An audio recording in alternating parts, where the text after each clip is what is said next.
Mussoorie, and Dehradun is your base there for going to Mussoorie. It was a very special place. It had a very cozy feel to it. It had a very warm feeling to it, a very friendly feel to it, and a very relaxed, lovely feel with huge houses, huge gardens, quiet evenings, a very convivial and accessible sort of bazaar, the Paltan Bazaar, Rajpur Road, etc. All the things that anybody who's lived in Dehradun knows. And it was a very strong school town. And I was very fortunate to have gone to two of the best schools that exist, not just in Dehradun, perhaps in the country, I would like to say. Cambridge Hall to begin with, and then I finished off with St. Joseph's after an interregnum in Delhi. So both the school, the experience of the schools, the experience of living in that city, the experience of growing up there, the experience of being a child there, playing there, cycling there, was something which was very close to me. And that sort of, it was only natural that it would come through in writing, and usually these things come through in your first short stories or first novel. And when I wrote my first novel, that is We Weren't Lovers Like That, and I was actually, I had a thought of a story, but I did not know how to structure the story. And ultimately, the story happened, the novel happened when I found that structure to the story, which was essentially a journey, a one-day journey or 7-8 hours journey from Delhi to Dehradun in the Shatabdi train and the various stops on the way. So that sort of gave me an opportunity to bring back uh, for my readers and for my own memory, actually, the Dehradun of the 60s, the Dehradun of Racecourse Road with its children playing on the lawns, the East Canal which used to flow uh, down the slopes of Dehradun, which I think later I went to see. I couldn't find it. It's been walled up or something, and the Dehradun of the pine trees, the eucalyptus trees, the lychee gardens, the guavas. So all that I tried to bring back in the book. And the Tongas. And the Tonga, yes, The yes, the Tonga. Tongas were the only way to travel in Dehradun. You either cycled or you went by Tonga, or sometimes you if you were cycling uphill, you held on to a Tonga and it took you up. So yes, the Tongas and the bazaars and the gulab jamuns down deep down in Paltan Bazaar, and the old suicide alley, which I believe is you can't commit suicide there now even if you want to. It's so No, wide. you can't. So it used to be Chakrata Road, which used to be, the little sort of kind of chicken's neck of Dehradun. And if that got stalled, Dehradun would come to a halt. And the cinema halls of Dehradun. The old cinema halls, Natraj, Capri, Digvijay, Lakshmi Talkies, Orient, Odeon. I don't know how many you people would be better able to say how many of these exist, or how many of them have become tailor shops or shopping malls Yes.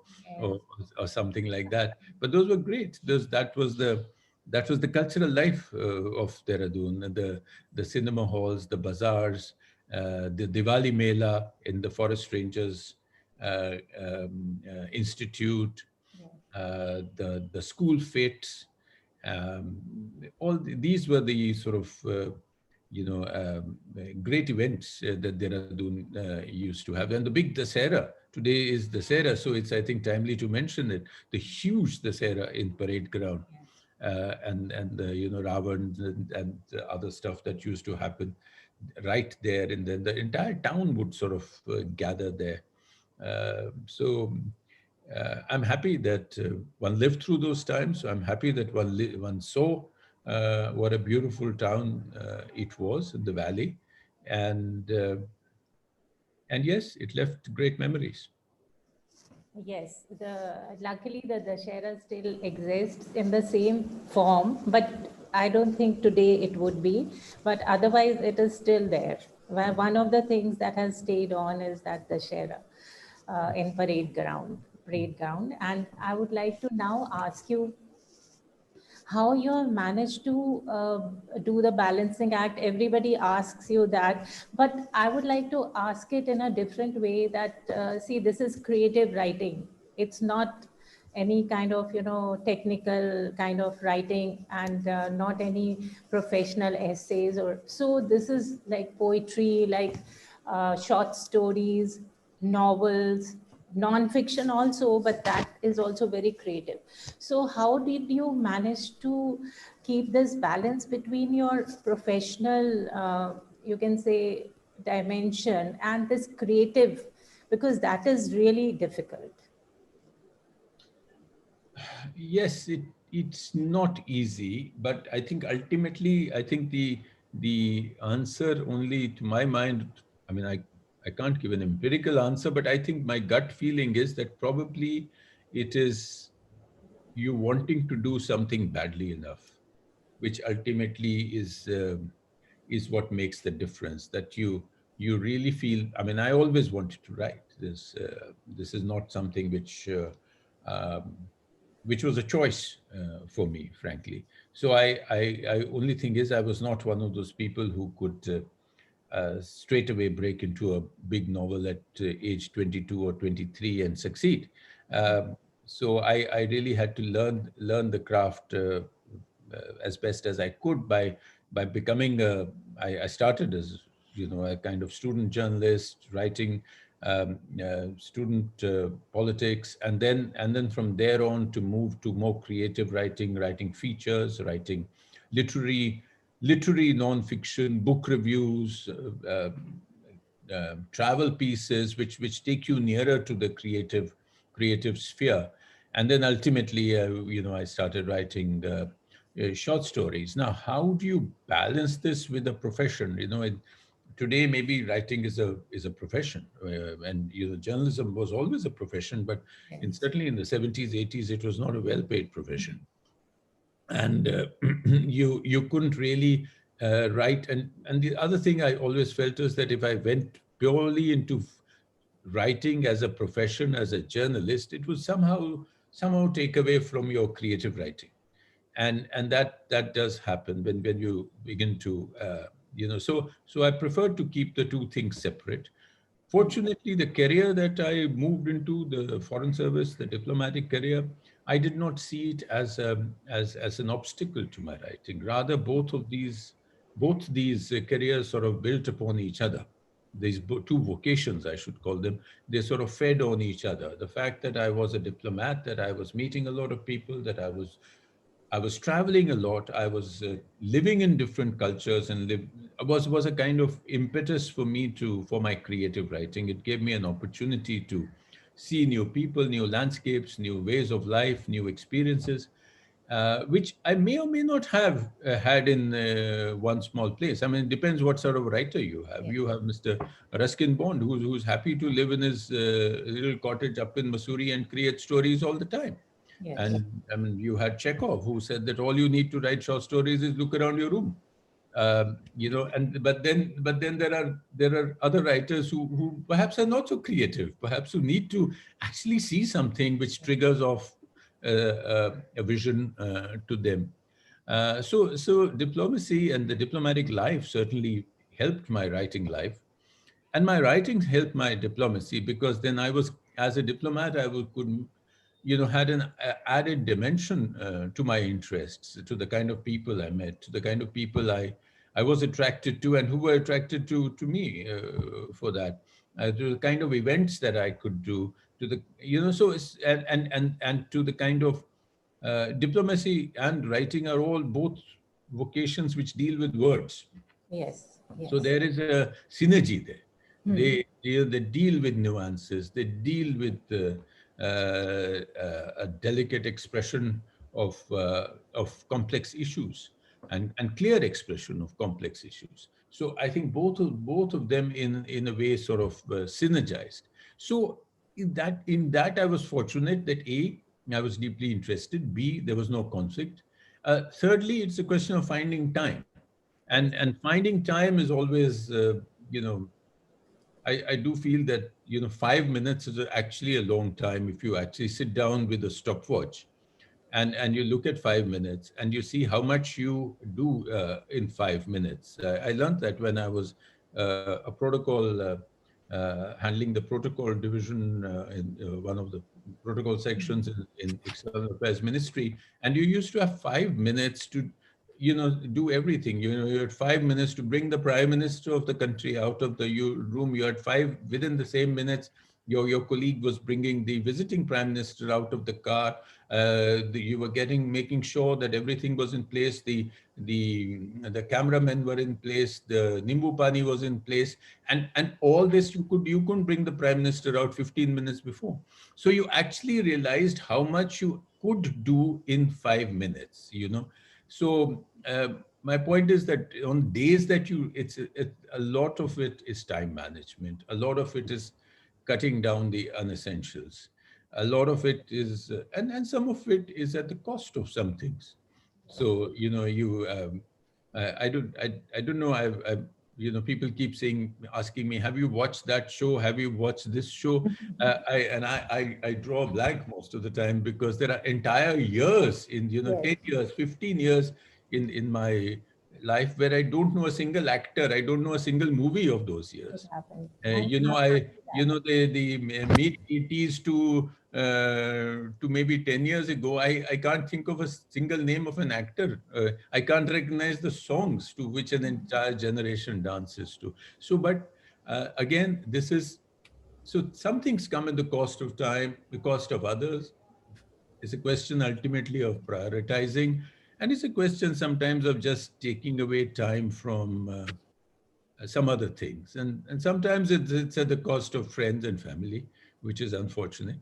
But I suppose ultimately, at some level, all writers are very selfish. Yes, that's true. Absolutely. You have to choose what you want to do. And you are creating your own shows instead of watching those shows. So that is something really very important that you told us, that how long 5 minutes can be if they are used in the right manner. And a lot of self-discipline goes into this. And I would like to just ask, I'm very curious that how did you manage to write in so many genres? I mean, you did not stick to one. And it's such a variety of genres, and especially the translation which stands out of Zafarnama. And how did you get inspired to take up that? Was it your time in Iran that made you do that? Uh, well, I think different genres is something that, part of it was the learning process. And part of it is how it happened. I started writing short stories and I managed to succeed by, you know, in the 80s by simply sending a short story in the dark to the BBC, and it got accepted for a broadcast on the shortwave, which used to have a very good short story program those days. And then a few of them were printed in London, published in London, and that sort of encouraged me. But when I realized that publishers were not keen on bringing out collections of short stories. So I had about 10, 15 short stories, which I had published in different places or I had written. And I used to go from publisher to publisher or send it to publishers saying that here's 15. If you want, I'll write another 15. Such is the optimism of youth that you say that, oh, I can do anything. So, but then I found that publishers, particularly in those days, I'm talking of late 80s, 90s in India, uh, although they were there, Penguin had come and various others had Picador, Penguin, all these HarperCollins, but they were not interested in a collection of short stories by a relatively unknown name. So every letter that I got back said, yes, we like your stories, but why don't you write a novel? So, ultimately I got fed up and I stopped writing short stories. And I decided I will not write any short stories now until I actually write a novel. So then I started learning how to write a novel. I wrote a novel. And then the novel got published, and then sort of it moved organically after that. The short stories that I had written and was writing ultimately came out as a short story collection. So there you had two different genres. A couple of one of the books was when my first novel came out. Then it was commissioned. They wrote to me, said, "Would you like to write a short book on Guru Nanak?" So that was a kind of a commissioned book. So I moved into that. Uh, and the Zafarnama and was the exile actually was again, these were stories which, one knew, these were documents which one knew. Uh, but again, it was a question of, I mean, exile, for instance, was something which used to always haunt me. I've written in the preface to the book that I first heard that story from my mother, because as a child, she used to talk about Maharaja Dalip Singh. I mean, when I was a child, and say that, oh, poor chap, they took him away, they did all this to him. And that sort of story was intriguing. And when I once started reading up about him, I found that there was very little written about him, or whatever was written in a very sort of patronizing manner by the British, more or less. And our own historians had sort of, brushed him aside or mentioned him in footnotes. So I wrote that sort of, what I thought was a big book by my standards, which was again a research-based book. And then the challenge came of moving on, and I saw the Zafarnama and I decided to translate it. Yes, I probably would not have attempted it if I had not stayed in Iran and done a course of Persian. Not that that was entirely what I used. I mean, I had to use other translations. I had to use other experts, but I would not have been able to do that. Then my book of essays came again organically, because I was writing a column for the Hindu for 7 years, once a month, a literary column. And then suddenly when I'd written 70, 80 columns, you know, I thought it made a book, and the publishers were happy to use them as a book. HarperCollins had published that book. So again, so it's partly by design, partly by chance. That's how it happened. Yes, but do you think the short story, between the short story and the novel, what do you feel is kind of simpler to do, according to you? Is there any one of them which is simpler for you? Well, I suppose it's a question of, I mean, it's a others, anybody would have a different answer to that. But I think, they're completely two different things, and it's not very, uh, very easy, or it's not very, you cannot compare them very logically, because they're two different animals completely. So, you need a different mind space for a novel. You need a different theme for a novel. You need far many more characters for a novel. You need a huge landscape. Even if the novel is just covering one day, you have Mrs. Dalloway, or you have others, the James Joyce. Mrs. Dalloway, yes. And even if you're covering a short space of time, the mind space that it covers is huge, and the things that come in. At the same time, a short story may just cover one incident. A short story usually is a kind of, it's been described as a kind of, when you capture uh, just a critical moment in somebody's life, which actually changes the person or changes a situation, many times irretrievably. And that, a short story turns on a very tight pivot. And a novel can be more forgiving. A novel, you may have 3 pages which are not good. Yes. A novel may take off, create a character, and then 5 pages later he vanishes and never appears again, is not connected to somebody, and nobody really wonders. But in short story, I feel there is no forgiveness. It's more demanding, absolutely. There is no forgiveness at all. If one wrong sentence, one wrong tone, uh, one wrong word in some places can actually disturb the balance of the entire short story. It can break the tension, it can weaken it. And that's how short stories are good and bad. And ultimately, I think a good short story is far more demanding. And given the other factors that is more laborious, it requires greater uh, reading, greater research, greater time. A short story, somebody may shoot over a short story in half an hour, but again, it has to be tight, it has to be well constructed, it has to hang together, absolutely.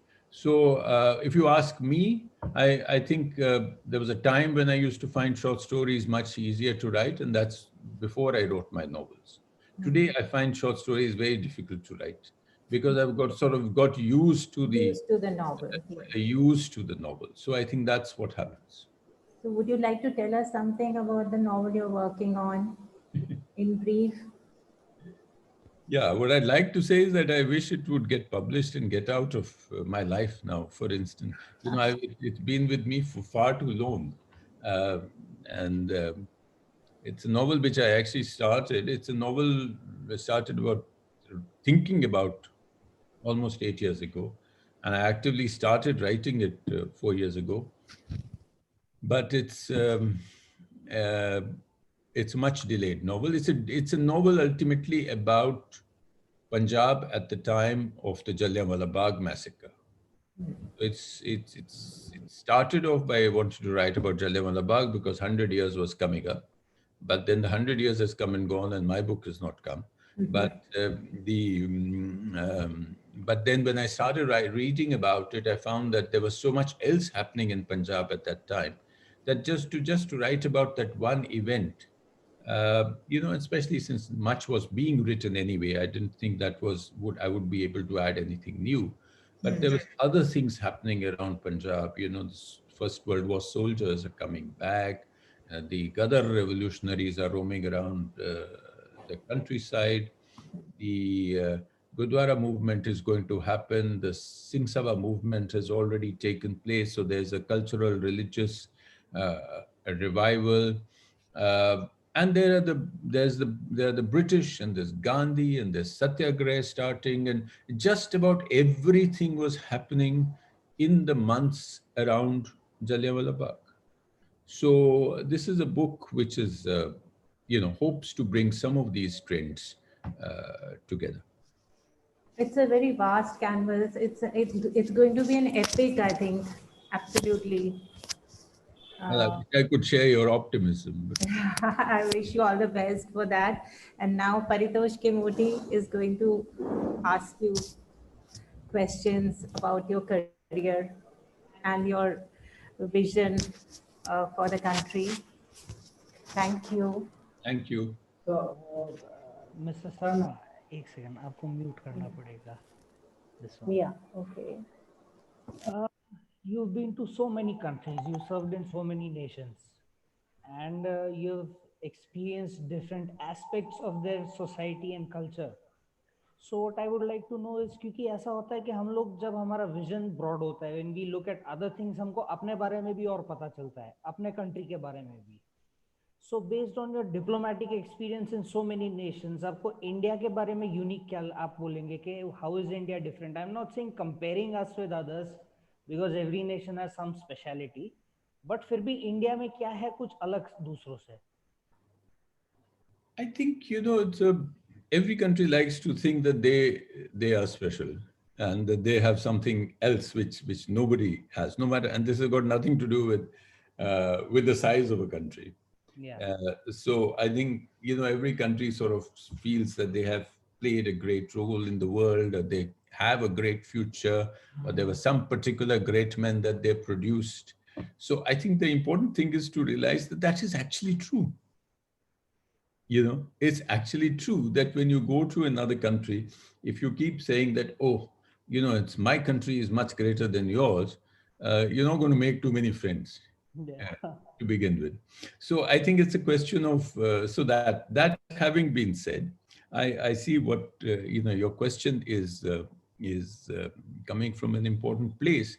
And I think that is something what we as diplomats have been fortunate to actually be able to represent a country like India, because it is a country which is largely, more or less, always been in international relations, uh, has had an extra dimension. It's been able to punch above its power for most of the time. Uh-huh. And I think that's even when we had just become independent, India was in terms of hard power, we were really poor. I mean, we were a colonized economy. Our life expectancy were low. Our health indicators were low. We didn't have it. We were not growing enough food. We were having famines. We were sort of beginning with our election process.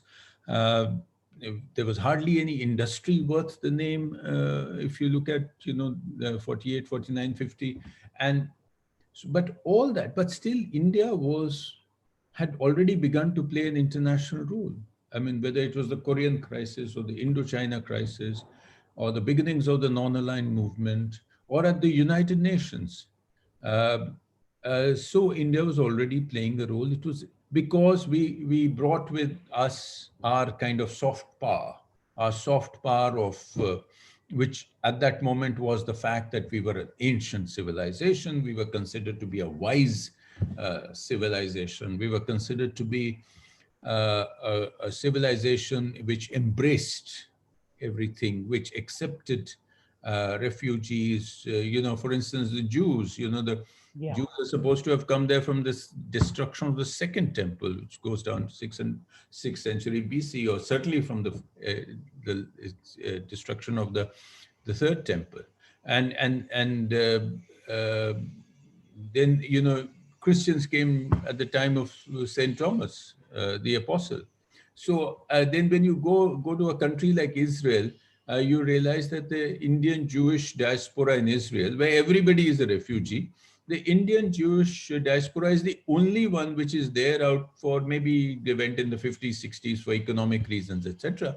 But they are not there out of a feeling of discrimination or having been hounded out. Hmm. So they maintain a very warm feeling towards India. So there are these are the kind of things which make you proud when you are an Indian diplomat.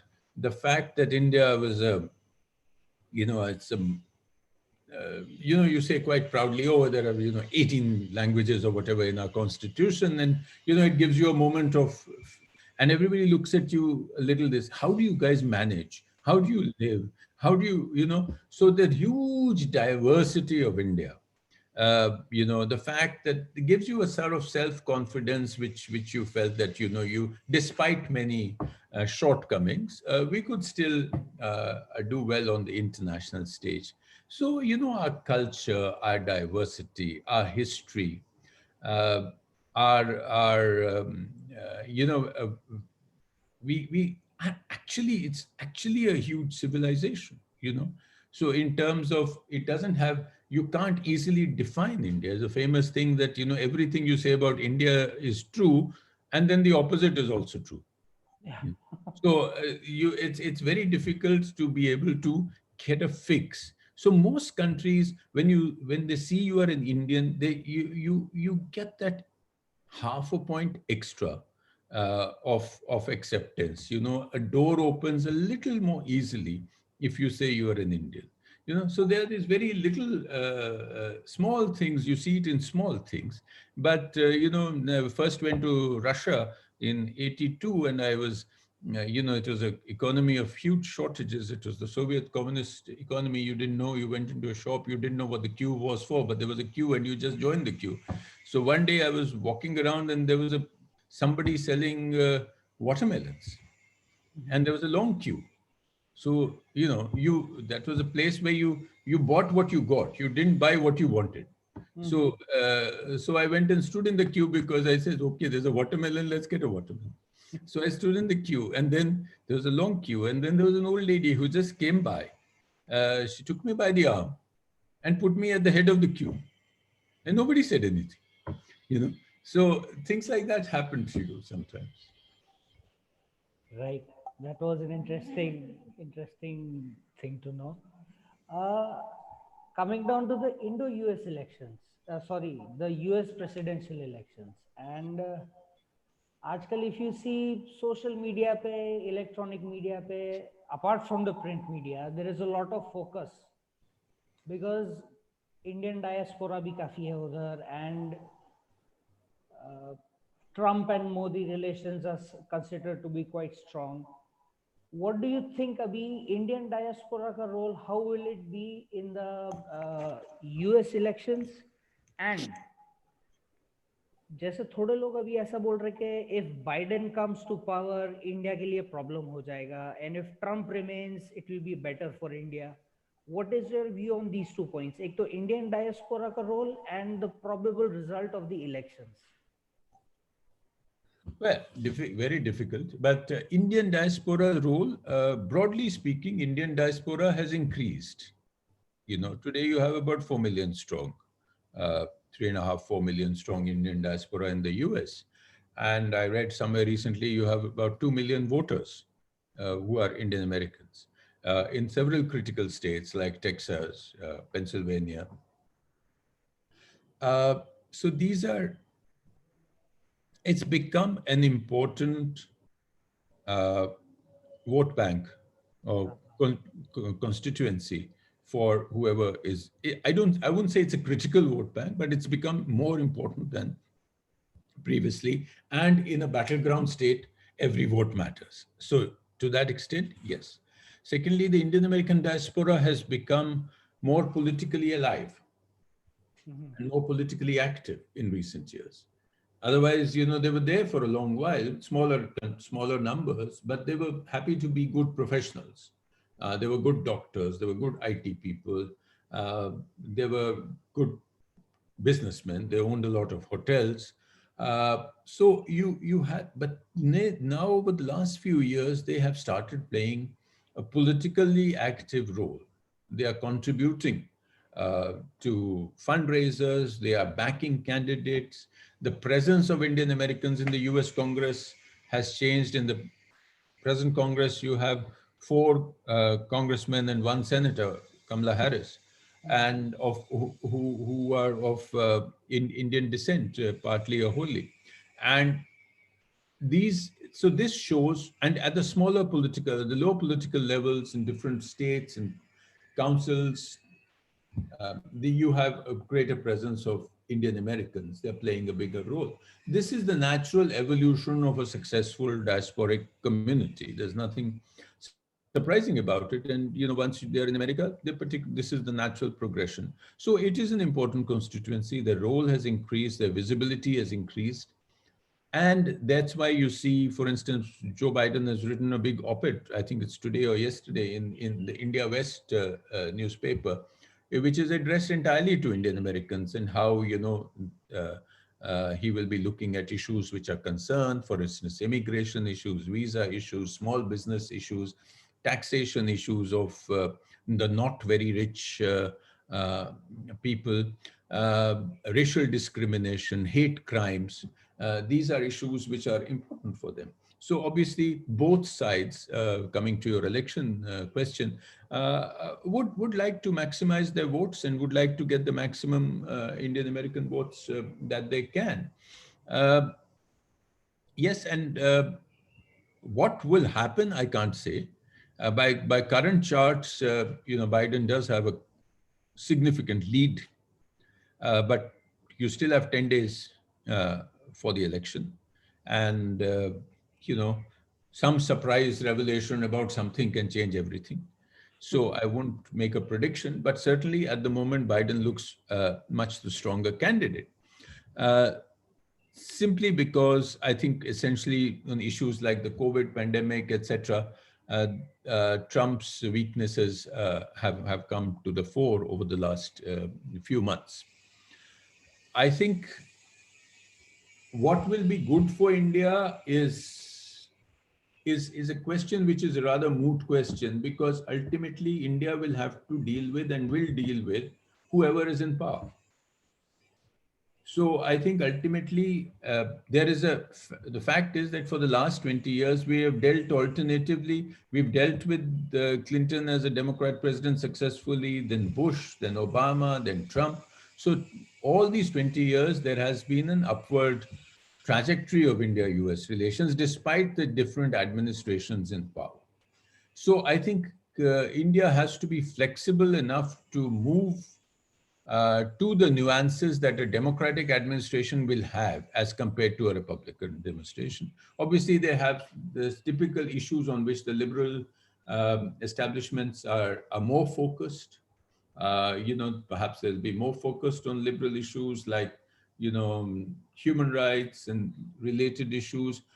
Trump has been more sort of transactional on issues like trade and immigration, on which you may expect a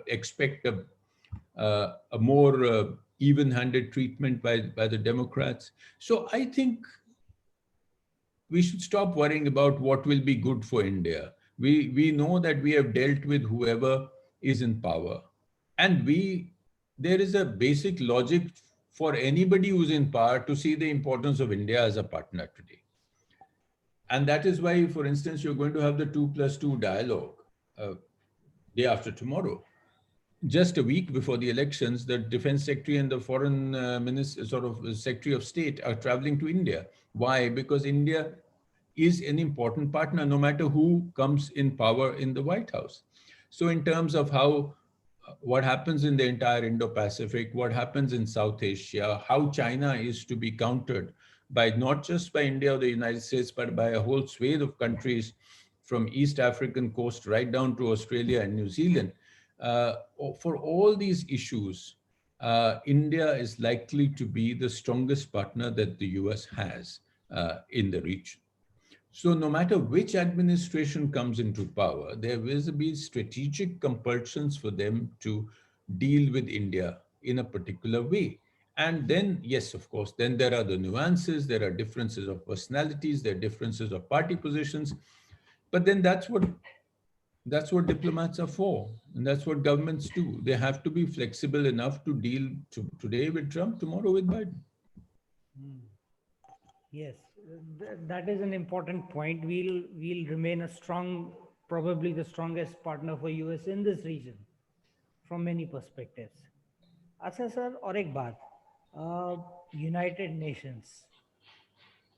Many people say, not many, but some people opine that it has become less effective and there are some biases creeping in. Recently, our Prime Minister Narendra Modi in his address questioned how long India will be kept out of the decision-making structures of the UN.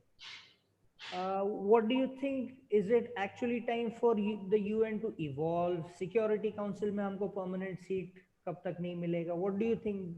Isn't it about time the UN should change? Well, I think multilateral institutions themselves are facing a crisis. They're facing a crisis, and one of the factors, but not the only factor, is President Trump's position on multilateral institutions. He's openly not shown much confidence in the United Nations. He's stopped the funding of WHO. They've walked out of UNESCO. They don't have any confidence in the WTO. So, when United States, which was the linchpin of the multilateral system, which created the multilateral system post-World War II along with other partners, if they begin to lose confidence, then naturally the multilateral system is weaker today than it ever was. So it is desperately in need of reform. It's desperately in need of change. Because you also have China becoming far more aggressive in multilateral institutions than it has ever been.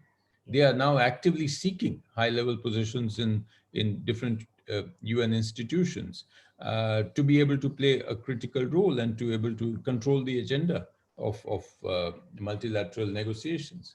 So I think there's certainly a change for reform, and that is because the reform doesn't happen, because the institutions like Security Council are getting outdated. They don't really reflect the reality, which was there 70 years ago.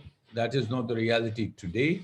So when you keep countries like India out of the UN Security Council, and there are other claimants, naturally the instrument cannot be as responsive as it was meant to be. Now, when will this happen? It's been in the pipeline for a quarter of a century already, and it has not happened. Because those who control the power, those who are sitting at the high table, actually really don't want to share their own power.